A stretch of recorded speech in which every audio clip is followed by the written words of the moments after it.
मुख्यमंत्री पुष्कर सिंह धामी का कुमाऊं दौरा है और शनिवार को काशीपुर और नैनीताल के दौरे पर रहेंगे मुख्यमंत्री। कल रात्रि विश्राम नैनीताल में करेंगे और इस दौरान कई कार्यक्रमों में वो शामिल भी होंगे। तो शनिवार को काशीपुर और नैनीताल के दौरे पर रहेंगे और कल रात्रि विश्राम नैनीताल में करेंगे मुख्यमंत्री पुष्कर सिंह धामी।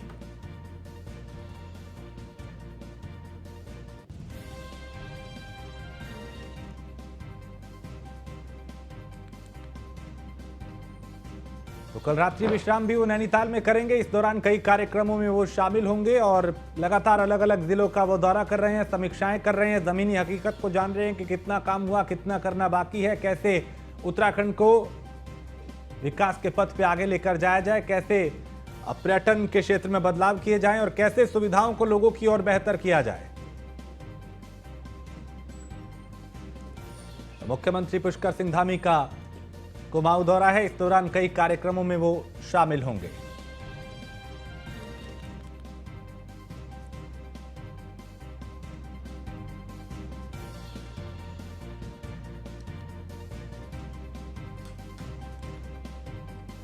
तो मुख्यमंत्री पुष्कर सिंह धामी का ये दौरा, इस दौरान कई कार्यक्रमों में वो शामिल होंगे। काशीपुर और नैनीताल के दौरे पे शनिवार को वो रहेंगे और कल रात्रि विश्राम भी वो नैनीताल में करेंगे, यानी रात नैनीताल में रुकेंगे। इस दौरान कुछ कार्यक्रम भी हैं जिसमें वो शामिल होंगे।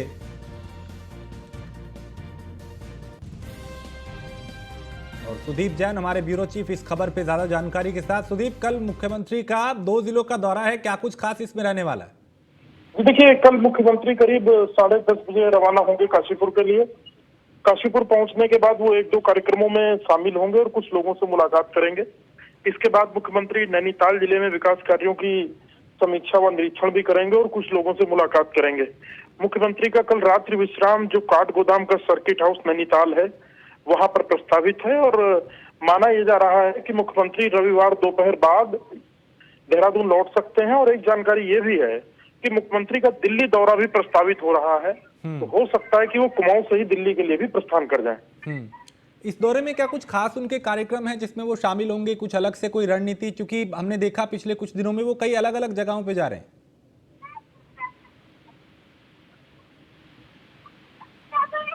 तो सुदीप तक मेरी आवाज नहीं जा पा रही, हम कोशिश करेंगे उनसे फिर से संपर्क करने की। तो देखिए, इस तरह से मुख्यमंत्री लगातार प्रदेश के अलग अलग जिलों में जा रहे हैं और वहां पे किस तरह से और व्यवस्थाओं को बेहतर किया जा सकता है, इसको लेके अलग अलग वो कार्यक्रमों में भी शामिल होते हैं, फीडबैक लेते हैं, समीक्षा करते हैं, कुछ जरूरी दिशा निर्देश देते हैं। और सीएम पुष्कर सिंह धामी ने ट्वीट किया, जिसमें उत्तराखंड के मुख्यमंत्री पुष्कर सिंह धामी ने ट्वीट में लिखा कि कांग्रेस अध्यक्ष के बयान पर उन्होंने पलटवार किया। उन्होंने लिखा कि कांग्रेस अध्यक्ष द्वारा भारत के यशस्वी प्रधानमंत्री श्री नरेंद्र मोदी जी के बारे में बोला गया अपशब्द परिवारवाद और अहंकार से ग्रसित पार्टी की विचारधारा को परिलक्षित करता है। यह निश्चित रूप से बार बार जनता द्वारा नकारे जाने से उत्पन्न बौखलाहट है। यह ट्वीट मुख्यमंत्री पुष्कर सिंह धामी ने किया। और चंपावत जिले के टनकपुर में आयोजित जिला योजना समिति की बैठक में कैबिनेट मंत्री रेखा आर्या ने प्रतिभाग किया। इस बैठक में 54 करोड़ की धनराशि से विकास कार्य किए जाने पर मोहर लगी। बैठक शुरू होने से पहले दिवंगत कैबिनेट मंत्री चंदन रामदास को श्रद्धांजलि दी गई।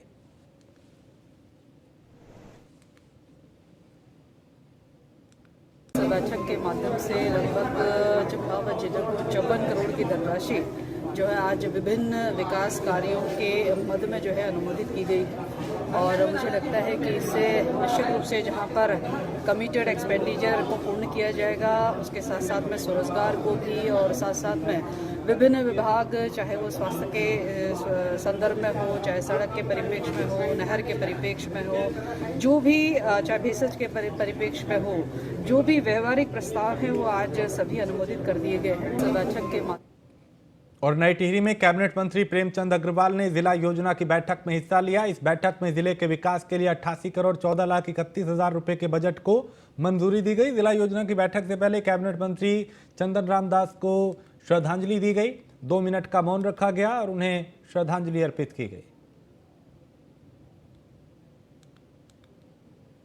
बैठक हम लोगों ने की है, तो जो 34 मद हमारे थे जिसमें 88 करोड़ 14 लाख 31 हज़ार का परिव्यय यहाँ पे सभी सदन के माननीय सदस्यों, माननीय विधायकगणों के और तमाम अधिकारियों के समक्ष पारित हुए हैं। और उम्मीद कर रहा हूँ कि ये जो हमारे परिव्यय जो पास हुआ है, ये जैसा पिछली बार भी आप जानते थे लास्ट टाइम जो बैठक हुई थी उससे बढ़ के हमने इस बार ये परिव्यय पास किया है। और कुछ इसमें पिछले जो चालू योजना है उसमें लगता है, शेष के लिए हम जो आगे आने वाली योजना है उसमें हम इसमें पैसा लगाते हैं। और नैनीताल के ऐतिहासिक राजभवन में 29 अप्रैल को पहली बार ज्यूरिस कप गोल्फ टूर्नामेंट का आयोजन किया जाएगा, जिसका शुभारंभ राज्यपाल लेफ्टिनेंट जनरल गुरमीत सिंह करेंगे। और लीगल गोल्फर्स एसोसिएशन नई दिल्ली द्वारा ये प्रतियोगिता आयोजित कराई जा रही है, जिसमें सुप्रीम के जजेज और वकील प्रतिभाग करेंगे, यानी सुप्रीम कोर्ट के जज और वकील जो हैं वो हिस्सा लेंगे। शनिवार सुबह 11 बजे से शुरू होने वाली ज्यूरिस कप प्रतियोगिता में करीब 28 गोल्फर्स प्रतिभाग करेंगे और 4 बजे प्रतियोगिता का समापन कर विजेताओं को पुरस्कार दिया जाएगा।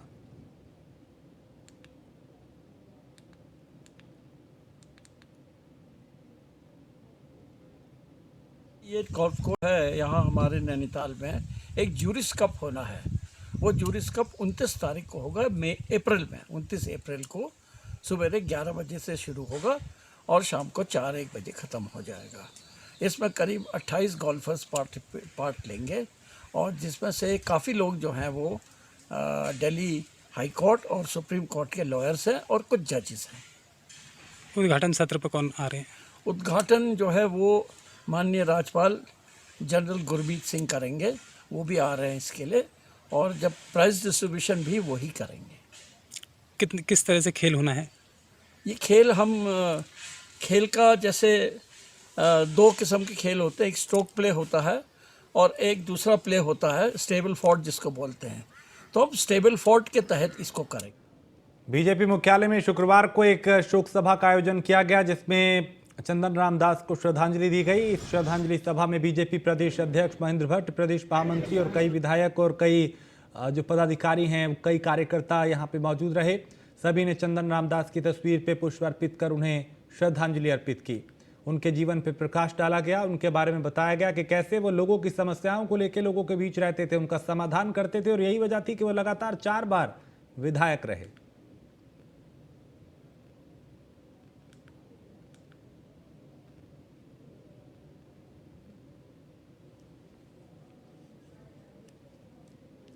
हमारे बहुत वरिष्ठ कार्यकर्ता थे, प्रदेश सरकार में मंत्री थे और जो विभाग उनको 2 दिए गए, चाहे परिवहन का विभाग हो, समाज कल्याण का विभाग हो, दोनों विभागों ने प्राकृतिक रूप से और अकाल्पनिक प्रगति प्राप्त की।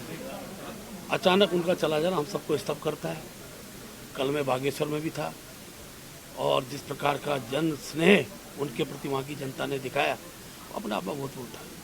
माननीय मुख्यमंत्री जी ने कल वहाँ पर कहा है कि चंदन राम दास जी ने बागेश्वर की जनता के लिए जो वादे किए गए, जो उनकी घोषणाएं थी, उसको धरातल पर उतारा जाएगा। मैं आज प्रदेश अध्यक्ष होने के नाते भारतीय जनता पार्टी के सभी सदस्यों की ओर से उनके प्रति संवेदना व्यक्त करता हूँ।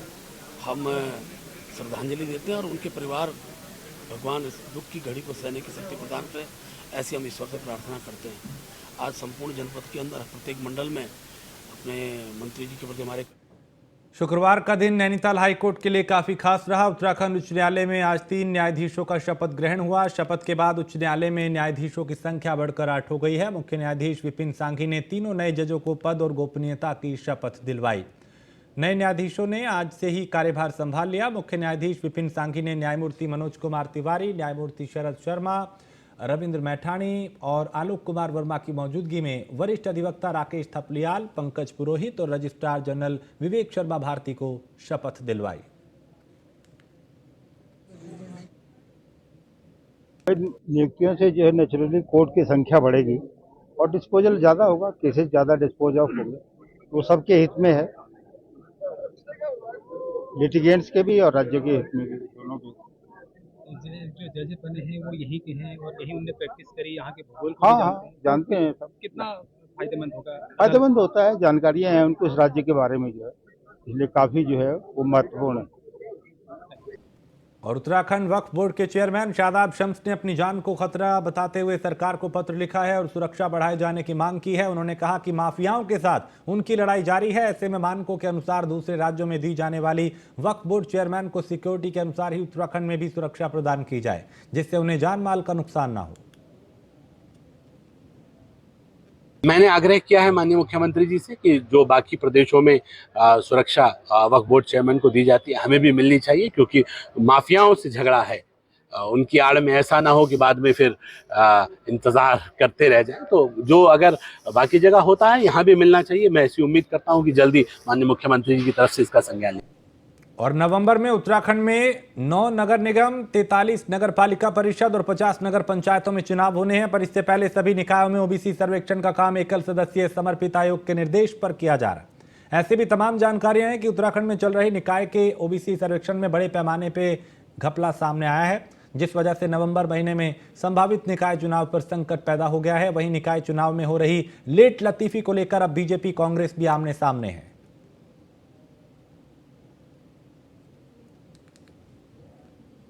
कांग्रेस पार्टी तो बहुत लंबे समय से ये बात कह रही कि सरकार जो निकाय चुनाव है उनको टालना चाहती है और उस पर सरकार गंभीर नहीं है। लोग लगातार 3 साल से जो है नगर निकाय चुनाव की तैयारियां कर रहे हैं और जो चुनाव की तैयारियां होती, चुनाव आयोग के द्वारा जो ओबीसी आरक्षण का मामला है और अन्य जो आरक्षण है वो निर्धारित होने हैं। ओबीसी के विषय पर भी अभी समय है। सरकार और कर्मचारी अधिकारी उसका अध्ययन कर रहे हैं। जहाँ कोई समस्या है, दिक्कत है, उसको ठीक करने का काम करेंगे और अभी समय है। अभी आप ये नहीं कह सकते कि चुनाव टल रहे हैं या चुनाव पीछे जा रहे हैं। ओबीसी सर्वे के बहाने निकाय चुनाव टालने का षड्यंत्र कर रही है। सरकार ये समझ रही है कि उसकी 6 साल की नाकामियों का असर इस समय निकाय चुनाव में उन्हें हार के रूप में देखना पड़ेगा। इसलिए राज्य सरकार ने अपने ओबीसी सर्वे के एक सदस्य आयोग के सदस्य सचिव ओंकार सिंह के माध्यम से एक रिपोर्ट शासन में जमा करवा। और उत्तराखंड में चारधाम यात्रा के आरंभ के साथ ही आईटीबीपी द्वारा श्री बद्रीनाथ धाम और इसके आसपास स्वच्छता बनाए रखने में महत्वपूर्ण योगदान दिया जा रहा है। आईटीबीपी के जवानों द्वारा बद्रीनाथ मंदिर के निकट पहाड़ी व जल स्रोत को स्वच्छ रखने के लिए अभियान चलाया गया। आईटीबीपी का यह अभियान निरंतर जारी रहेगा। प्रशासन ने भी आईटीबीपी के जवानों के इस अभियान की प्रशंसा की। इससे चारधाम यात्रा पे आने वाले श्रद्धालुओं, स्थानीय लोगों को धामों पर स्वच्छता बनाए रखने, यानी जो मार्ग है वहां पे रखने की प्रेरणा मिलेगी। मुख्यमंत्री ने भी आईटीबीपी के जवानों को इस पहल के लिए शुभकामनाएं दी।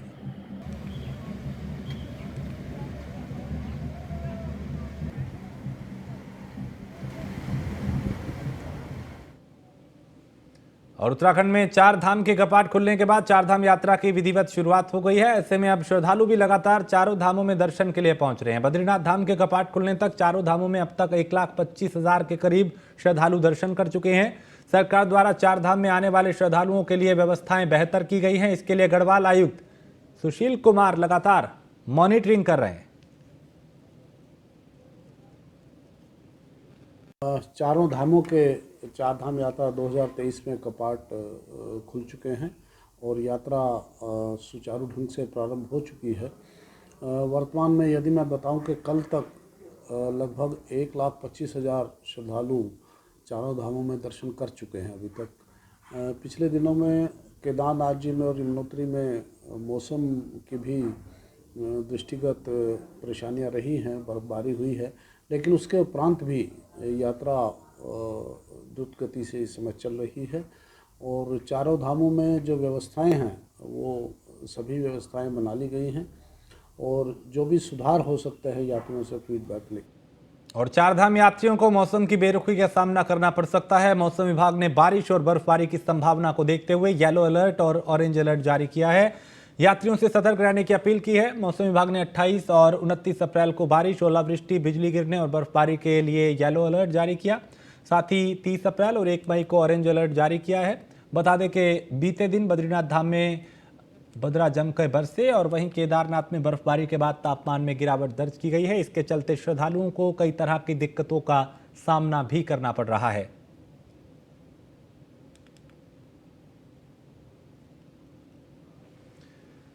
चारधाम यात्रा शुरू हुए महज 5 ही दिन हुए हैं, लेकिन अब तक 8 श्रद्धालु यात्रा के दौरान अपनी जान गंवा चुके हैं। जहां एक तरफ लगातार मॉक ड्रिल्स का आयोजन कर स्वास्थ्य विभाग अपनी तैयारियों को पूरा बता रहा है, वहीं 7 लोगों की जान हार्ट अटैक की वजह से गई, जबकि एक व्यक्ति की मौत पहाड़ी से नीचे गिरने से हुई। हालांकि स्वास्थ्य सचिव डॉक्टर आर राजेश कुमार के अनुसार विभाग ने चारधाम यात्रा को लेकर कोई कसर नहीं छोड़ी। हेल्थ एटीएम भी कई जगह पे लगाए गए हैं, जिनसे यात्री मेडिकल टेस्ट करवा सकते हैं। साथ ही स्वास्थ्य विभाग की तरफ से चारधाम में आ रहे यात्रियों से यह अपील भी की जा रही है कि सभी मेडिकल टेस्ट करवाने और पूरी तरह स्वस्थ पाए जाने के बाद ही यात्रा पर आए।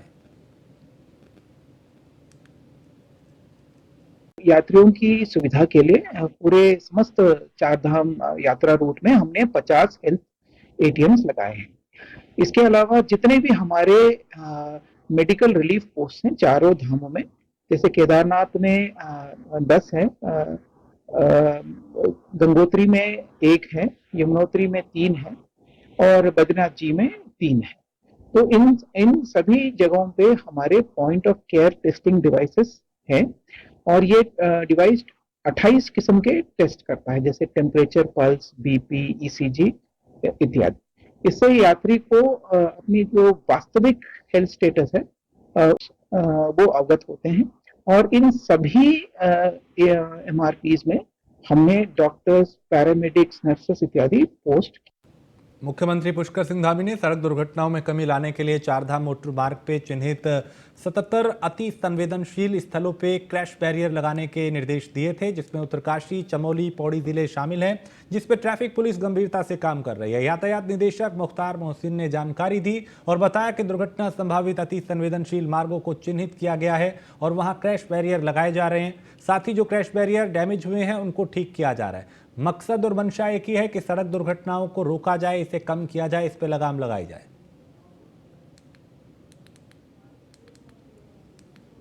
ब्लैक स्पॉट और दुर्घटना संभावित क्षेत्र, इन सब जगहों को आइडेंटिफाई किया हुआ है और जो कॉशनरी बोर्ड्स हैं, क्रैश बैरियर लगाने का काम है या उनके रिपेयर का काम है, वो सब काम हम कर रहे हैं और दूसरे विभाग के सहायता से भी वहाँ पे हम लोग काम कर रहे हैं। इसके अलावा मैन पावर को भी डिप्लॉय किया गया है, कैमरे वगैरह भी लगाएंगे हैं, ताकि इस तरीके की कोई अगर सड़क दुर्घटना हो तो एक तो सड़क दुर्घटना को बचाया जा सके, अगर सड़क दुर्घटना हो जाती हो तो वहाँ पे सर्च एंड रेस्क्यू का काम आसानी से है। और लक्सर तहसील के धर्मपुर गांव के एक प्राथमिक विद्यालय में 30 बच्चों का मिड डे मील आधा किलो दाल और 10 किलो चावल पर निर्भर है। जब इस मामले का पता गांव के ग्रामीणों और जनप्रतिनिधियों को हुआ तो उनके द्वारा भी कार्रवाई की मांग की गई। ग्रामीणों ने चेतावनी दी है कि अगर इस मामले में कार्रवाई नहीं हुई तो वो सरकारी दफ्तर पे धरना प्रदर्शन करेंगे।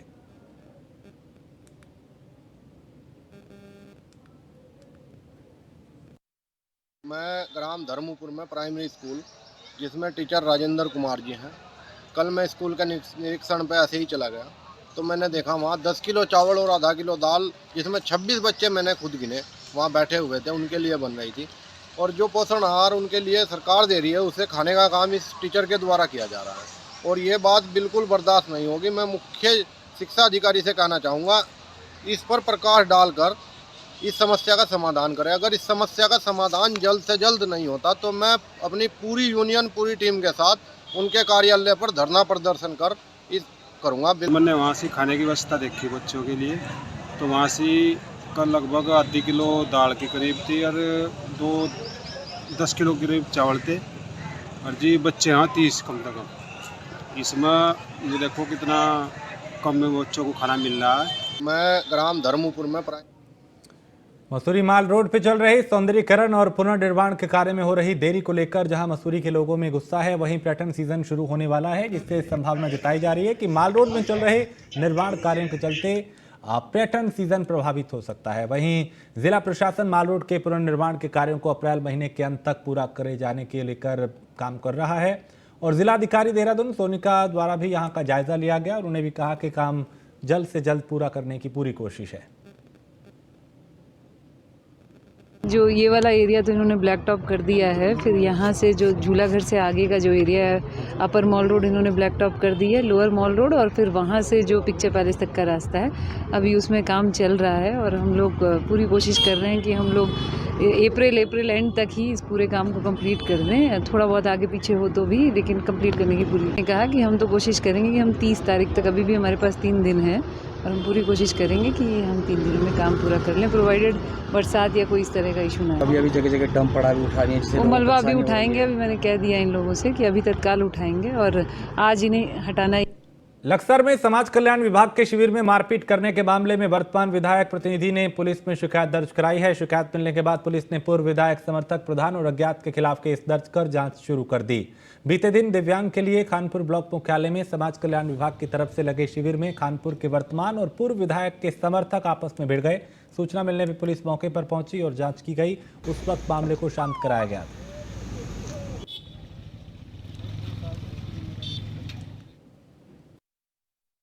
सूचना प्राप्त हुई थी कि खानपुर ब्लॉक में एक प्रोग्राम आयोजित किया गया था जिसमें 2 पक्षों में विवाद हो गया और मारपीट हुई।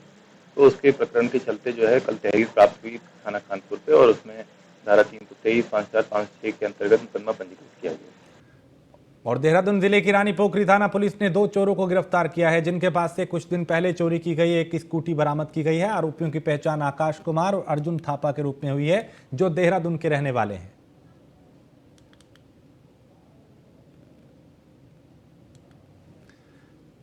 और लक्सर स्वास्थ्य विभाग ने कोरोना के बढ़ते मामलों को देखते हुए अपनी मुस्तैदी बढ़ा दी है। सामुदायिक स्वास्थ्य केंद्र के चिकित्सा अधीक्षक डॉक्टर नलिंदा असवाल के मुताबिक फिलहाल 2 सैंपलिंग साइट संचालित की जा रही हैं जिनमें से एक सामुदायिक स्वास्थ्य केंद्र तो दूसरी पुराने ब्लॉक परिसर में है।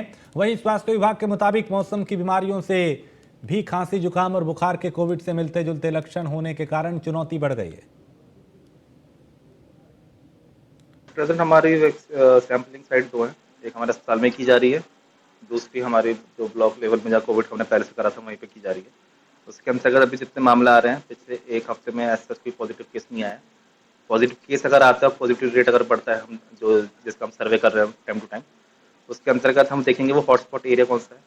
बस मेरा लोगों से यही होगा कि जितने भी 60+ लोग हैं या वो बच्चे हैं वो भीड़ भाड़ से भी बच के रहें, मास्क का उपयोग ज़रूर करें और वैक्सीनेशन अगर हो रखा है तो अच्छी बात है। और वैक्सीनेशन की जैसे हमारे पास वैक्सीन आई है उसके अंतर्गत हम सबको 30 डोज या दूसरी डोज जिसकी बची है उसके लिए साधन सारे हैं, पहले के हिसाब से सब कुछ है। कंसंट्रेटर, ऑक्सीजन सिलेंडर, सारे स्टाफ की ट्रेनिंग हो रखी है, ऐसा कुछ नहीं है। एक डेडिकेटेड हॉस्पिटल हमारा मेला पहले भी चला था, वो अभी भी सीएम सर के आदेश पे। और रुड़की में केंद्रीय प्रदूषण नियंत्रण बोर्ड और रुड़की नगर निगम की संयुक्त टीम ने शहर में कई स्थानों पर प्रतिबंधित पॉलीथीन के खिलाफ छापेमारी की। इस दौरान कुछ लोगों पर जुर्माना भी लगाया गया और कई जगह से प्रतिबंधित पॉलीथीन बरामद की गई।